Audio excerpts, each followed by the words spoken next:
Well, hey, Carter, thanks for joining us and talking to the community about the topic of partnerships. So before we jump into each of the stages, can you introduce yourself, kind of some of your background, but also frame up what are we talking about? What does partnership mean? Absolutely. Thanks again, David. I'm really looking forward to our opportunity today to talk a little bit more. But to get started, I am a partner guy. I work in something called the channel. I've been doing the channel the last 6 of my 8 years. I'm doing a lot of the work in the B2B space. I spent some time working at AWS, predominantly working with partners that were coming and building technologies in the cloud. As you probably heard that buzzword, Apple Cloud, I'm a part of that. Then I also ended up moving over to working at Oracle and helping support companies called system integrators. And those essentially are individuals that have a unique experience and knowledge around building our products.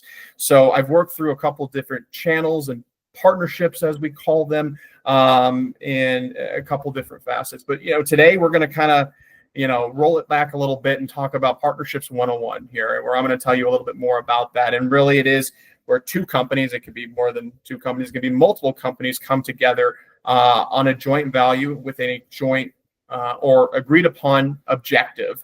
So again, it's an exciting opportunity where, again, it is a force multiplier. It will allow you to really capitalize on, not just growing individually, but growing with somebody that can help complement you in such a way to really help you achieve scale. And with a partnership, you can do that. Well, that sounds exciting. Let's go ahead and jump in. Perfect. Thank you very much. So we get through scalability, we get to saturation. So saturation, we're going for market dominance. Again, I think we've hit a lot of the same themes in each of these stages because a lot of them continue to apply. And it seems like, some of the examples you gave earlier, like, what was it, Doritos and Taco Bell, that feels kind of there. Those are both in kind of some saturation spaces where they're like, okay, we want to have market dominance in these areas. And in some ways they're like, okay, well, cool. We have dominance in our like chip area and our fast food area.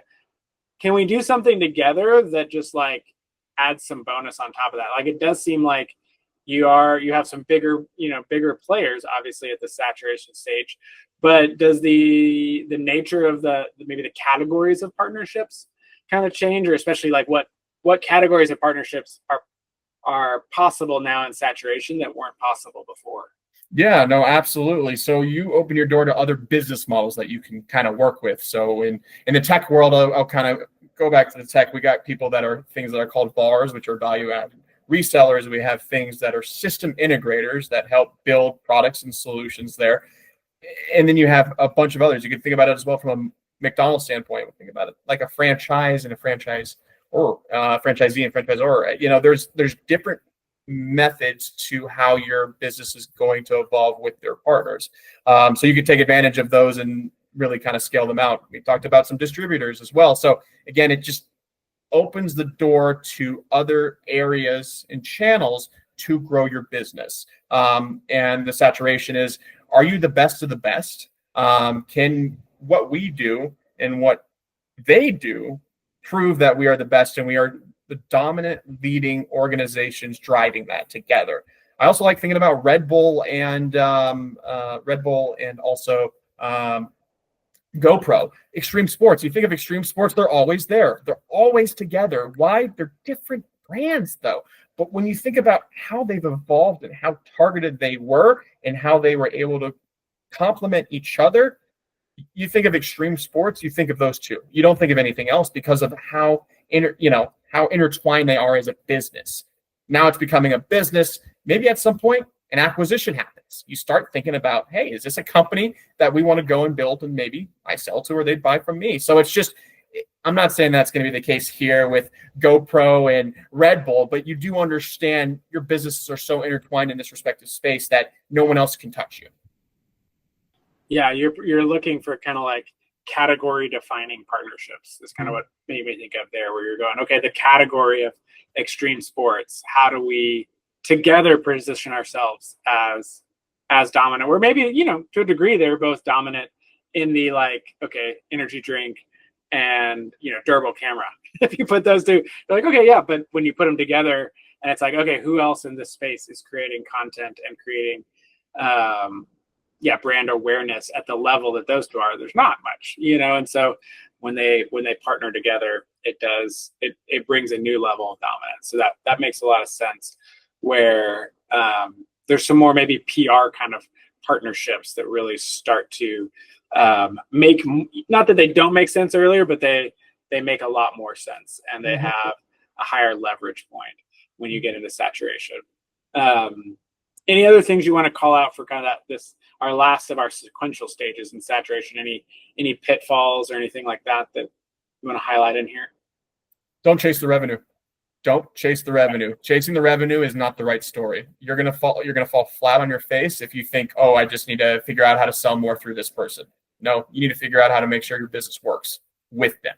And if you can't do that, you're going to be in a tough spot, and you're going to be chasing the wrong type of companies. You're not going to be really capitalizing on the right company to partner with, the right message to go to market, the right message to sell with. So, no, that's really good.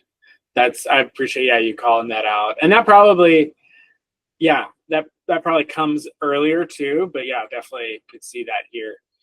All right. Well, as we've kind of walked through all these different stages, Carter, is there anything you want to kind of way you want to frame up just partnerships in general, things some takeaways for our founders, our leaders that are watching this?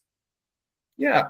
Spend some time with your team. Really get to know the ideal partner profile. I even have this note right in front of me that even talks about it. It's just like, going back to knowing your business goals, find the right business model, whether it be distribution, whether it be an OEM partnership, maybe it be, franchise, or maybe it's just a co-branded marketing partnership here. So really making sure that you craft that narrative, and that narrative evolves with you as your company evolves. Make sure that you're taking into consideration cultural as well. If the company you're working with doesn't share cultural things that are important for you as an organization, then you could run the risk of having something that really doesn't pan out to being a successful partnership. So I think it's always going back to having those key components locked in, and then finally understanding the motion of sell to, sell with, and sell through. I didn't touch on that too much, but I want to touch on it now. Is you can sell directly to someone with your own resources. You can sell with somebody. And again, that's where you're using their resources to help you sell their product potentially. And you can sell through them. And that's like a marketplace. You can use that pretty easily to think about like Amazon.com and going and using that as a procurement channel to purchase and buy products and have them be sold there. So if you can get that down to a T and understand, again, that value prop, we talked about that better together story, and spend time on it, because it's not easy. It's going to be one of the most challenging things for you to build that out. But if you can get that down to the T, then it's easy to go sell it, because if you can convince somebody else to sell your own product, then you're doing something right. Yeah, I like that. That's really helpful. I think actually, this has been really helpful, Carter, as you've walked through. I'm sure people may have some other questions, which they can always come and glad you're part of the community at Fiesta Connect, and so they can come in here and ping you, maybe ask some questions, grab some time. But yeah, thanks so much for sharing your expertise with us, and kind of walking through what does partnerships look like at each stage of business. Thanks a lot, guys. Really appreciate it.